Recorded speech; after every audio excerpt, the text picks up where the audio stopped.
Red light, वाहन चलाते समय सड़क पर रुकने का संकेत। वाहन पर लगा हो तो अति विशिष्ट व्यक्ति का प्रबोधन। अस्पताल के ऑपरेशन थिएटर में हो तो ऑपरेशन जारी रहने की सूचना।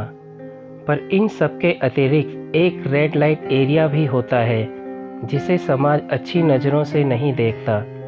एक ज़माने में इस एरिया को तवाइफों के घुंघरू गुलजार रखते थे, जहां शहर के जाने माने रईस रात की कालिमा को अपनी गरिमामयी उपस्थिति से रंगीन बना दिया करते थे। रईसों के बीच शहर की नामचीन तवाइफों की अच्छी खासी चर्चा रहा करती थी। जिस कोठे पर जितने बड़े बड़े रईसों का आना जाना रहता था, उस कोठे का उतनी ही बड़ी इज्जत कोठी वालों के बीच होती थी। शादी ब्याह हो या छठी चिल्ला, इन्हें बुलाना लोग शान की बात समझते थे। समय एक सा कब रहता है, ठहरना तो इसकी फितरत में है ही नहीं। समय बदला, ज़माना बदल गया, न रईस रहे न नवाब और न रही उमराव जान। समय ने इन कोठों को रेड लाइट एरिया का नाम दे दिया। यह कहानी इसी रेड लाइट एरिया की पैदाइश है। जमुना बाई खानदानी तवायफ थी। कहा जाता है कि इनकी नानी गुलाब जान का हुक्का लखनऊ के हर बड़े नवाब के लबों को चूम चुका था। निशा जमुना बाई की इकलौती संतान थी। विशेष अवसर पर रिया पंच सितारा होटल में उसके डांस के प्रोग्राम आयोजित होते थे, जिसमें बड़ी बड़ी हस्तियां शिरकत किया करती थी। इसके बावजूद वह शहर के उस डिग्री कॉलेज से स्नातक कर रही थी जिसमें बड़े बड़े पदाधिकारी, मंत्री और बिजनेसमैन के बच्चे पढ़ते थे। बदले वक्त और हालात में भी जमुनाबाई की पहचान समाज के ऊंचे लोगों से थी। निशा बला की खूबसूरत तो थी ही, स्वाभिमानी और गंभीर भी थी। जमुनाबाई की बेटी होने के कारण कभी वह हीन भावना से ग्रसित नहीं हुई। कई बड़े ऑफिसर और लीडर की बेटी उसकी अच्छी सहेली थी। फिर भी कॉलेज की अधिकांश लड़कियां उसे रेड लाइट कहकर ही बुलाती थी। एक तरह से रेड लाइट उसका उपनाम बन गया था। कई बार रेड लाइट सुनकर वह रुक जाया करती थी। एक बार एक लड़की को रेड लाइट कहने पर शहर के मेयर की लड़की ने माफ़ी झाड़ लगाई थी, तो निशा ने ही यह कहकर बीच बचाव किया था कि छोड़ो यार, अपना नेटिव प्लेस यही तो है। निशा अपने जीवन से पूरी तरह खुश थी।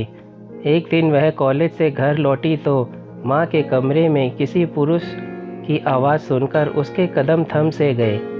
यह कौन हो सकता है, जानने के लिए वह आगे बढ़ना ही चाहती थी कि उस अनदेखे व्यक्ति की आवाज़ ने फिर से उसके कदम थाम लिए। कह देने से पराई औलाद अपनी नहीं हो जाती जमुनाबाई। निशा के माथे पर बल पड़ गए। यह आदमी माँ से क्या कह रहा है? यह कौन हो सकता है? क्या मैंने इसे पहले कभी देखा है? जो भी हो, माँ इस आदमी को जानती है, अच्छी तरह जानती है, तभी तो वह माँ को नाम से पुकार रहा है। निशा के जहन में कई सवाल उभर उठे। जमुनाबाई और उस व्यक्ति की बातचीत अब और स्पष्ट सुनाई पड़ने लगी थी, क्योंकि निशा दरवाजे के ठीक बगल में आकर खड़ी हो गई थी। जमुनाबाई अपनी माली हालत का रोना रो रही थी। बात समझो संतराम, अब राजे रजवाड़े नहीं रह गए जो हर शाम दौलत की बारिश हो रही है। मेरी हालत ऐसी नहीं है कि तेरी बेटी की शादी के लिए 3 लाख निकाल सकूं। राजे रजवाड़े भले नहीं रहे जमुनाबाई, पर आज भी कोठी की दौलत कोठे तक आ ही रही है।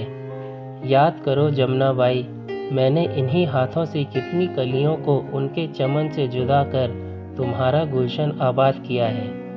मत भूलो कि आज हाई सोसाइटी में तुम्हारा उठना बैठना जिस निशा की वजह से है, उसे 7 साल की उम्र में मैंने ही तुम्हारी गोद में डाला था।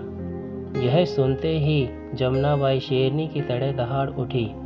चुप हुए, दीवार के भी कान होते हैं। फिक से हंस पड़ा संतराम। परछाई पर पैर पड़ा तो ये हाल है। सोचो यदि निशा जान गई तो तुम मुझे ब्लैकमेल कर रहे हो।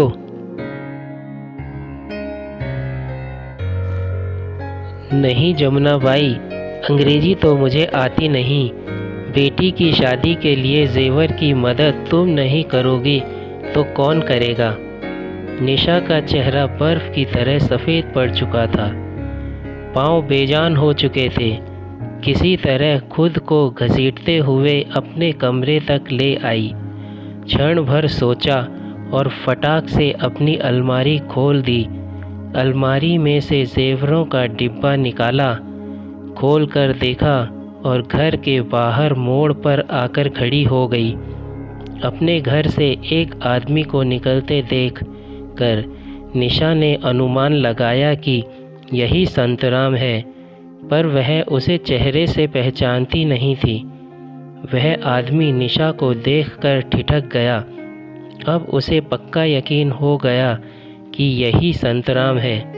निशा ने उसे अपने पास आने का इशारा किया और वह यंत्रवत उसके सामने आकर खड़ा हो गया। निशा ने गौर से संतराम का चेहरा देखा। उसके चेहरे पर पर्याप्त मात्रा में कुटिलता पसरी हुई थी। घृणा के साथ निशा ने संतराम के चेहरे पर जमी अपनी नज़रें हटा ली और जेवरों का डिब्बा उसके सामने खोल दिया। एक साथ इतना जेवर देखकर संतराम की छोटी आंखों की पुतलियों में बड़ी चमक आ गई थी। वह ललचाई नज़रों से जेवरों को निहार रहा था। निशा सूक्ष्म निगाहों से उसके चेहरे पर आ जा रहे भावों का निरीक्षण कर रही थी। संतराम जेवरों को निहारने में तल्लीन था। उसकी तंद्रा निशा की आवाज़ से भंग हो गई। माँ के साथ हुई तुम्हारी सारी बातें मैंने सुन ली है। यह सारा जेवर तुम्हारा हो सकता है। तुम्हें सिर्फ ये बताना है कि मैं कहाँ की रहने वाली हूँ और मेरे माता पिता कौन हैं। संतराम जेवरों की तरफ हसरत भरी निगाहों से देखते हुए बोला, तुम्हारे माता पिता कौन हैं ये तो मैं नहीं जानता, अलबत्ता जिस जगह से तुम्हें उठाया था उस जगह के बारे में बता सकता हूँ। संतराम की बातें सुनकर निशा की आंखों में चमक सी आ गई थी। संतराम ने निशा को बताया कि यहाँ से करीब 8 किलोमीटर दूर नवाबगढ़ है। वहाँ एक मिलन चौक है। तुम वहीं बच्चों के साथ खेल रही थी जब मैंने तुम्हें उठाया था। अचानक निशा पूछ बैठी, जब तुम मुझे उठा रहे थे तो मैं रोई नहीं थी, शोर नहीं मचाया था, कोई मुझे बचाने नहीं आया था। निशा की बातें सुनकर संतराम बुरी तरह सकपका गया। सोचा कहीं अभी ना शोर मचा दे। आज तो इस मामले में पुलिस भी काफ़ी सख्त हो गई है। निशा को लगा आज इन सवालों का कोई मायने नहीं है। उसने संतराम से कहा, डरो नहीं, इस बारे में मुझे कुछ नहीं जानना है। संतराम को जेवरों का डिब्बा देकर निशा चुपचाप अपने कमरे में लौट आई। उसे यह जानकर एक आत्मिक सुख की अनुभूति हो रही थी कि वह इस कोठे का नहीं किसी कोठी का अनमोल हीरा है। उसने सोचा, मेरा भी एक घर है, मेरे भी माता पिता हैं, भाई बहन हैं। मैं भी उसी समाज का हिस्सा हूँ जहाँ के लोग इज्जतदार एवं शरीफ समझे जाते हैं। कैसा होता होगा वो घर। ऐसे सैकड़ों सवाल निशा के दिमाग में कौंध गए। वह जल्दी से एक बैग में कुछ ज़रूरी कपड़े भरने लगी। अलमारी में से अपने बचपन की फ्रेम जड़ित तस्वीर उठाकर देख फूट फूट कर रो पड़ी।